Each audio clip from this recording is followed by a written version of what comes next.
तारक द्वादशी के प्रसंग में राजा कुशध्वज की कथा तथा व्रत विधान। महाराज युधिष्ठिर ने कहा, भगवान, मैं बहुत बड़ा पातकी हूं। भीष्म, द्रोण आदि महात्माओं का मैंने वध किया।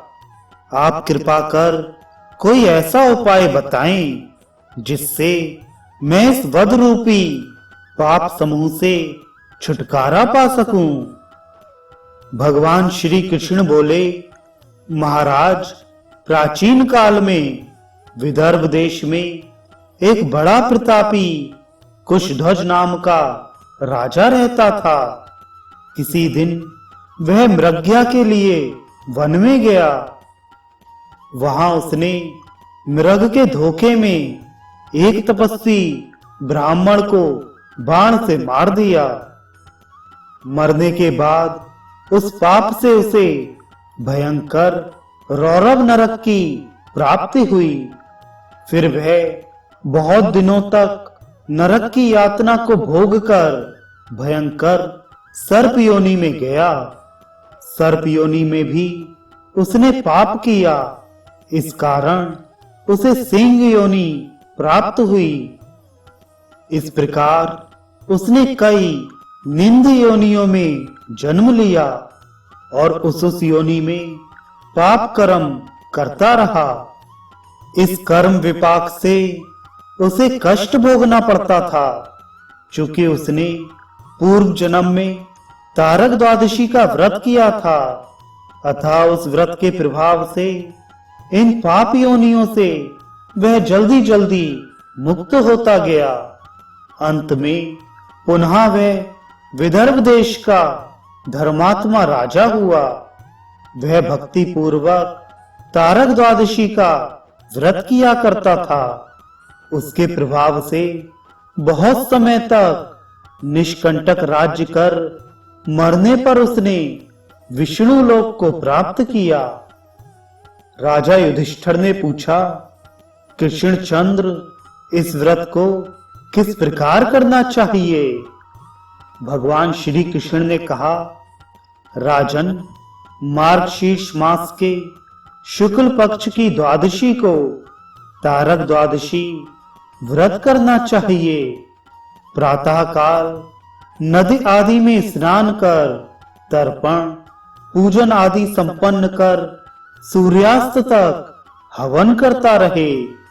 सूर्यास्त होने पर पवित्र भूमि के ऊपर गोमय से ताराओं सहित एक सूर्य मंडल का निर्माण करे। उस आकाश में चंदन से ध्रुव को भी अंकित करे। अनंतर ताम्र के अर्ध पात्र में पुष्प, फल, अक्षत, गंध, स्वर्ण तथा जल रखकर मस्तक तक उस अर्ध पात्र को उठाकर दोनों जानुओं को भूमि पर टेक कर पूर्वाभिमुख होकर सहस्त्र शीर्षा इस मंत्र से उस मंडल को अर्घ्य प्रदान करे। अनंतर ब्राह्मण भोजन कराना चाहिए।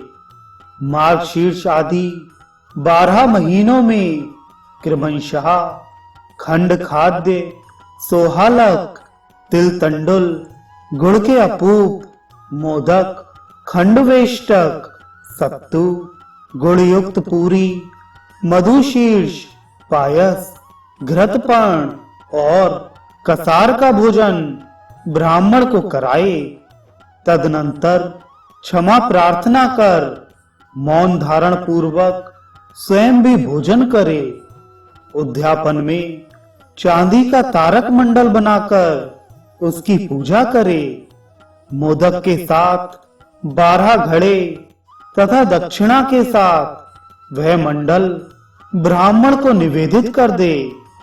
इस विधि से जो पुरुष और स्त्री इस तारक द्वादशी व्रत को करते हैं, वे सूर्य के समान दैदीप्यमान विमानों में बैठकर नक्षत्र लोक को जाते हैं। वहां अयुत वर्षों तक निवास कर विष्णु लोक को प्राप्त करते हैं। इस व्रत को सती, पार्वती, सीता, राज्ञी, दमयंती, रुक्मणी, सत्यभामा आदि श्रेष्ठ नारियों ने किया था। इस व्रत को करने से अनेक जन्मों में किए गए पातक नष्ट हो जाते हैं।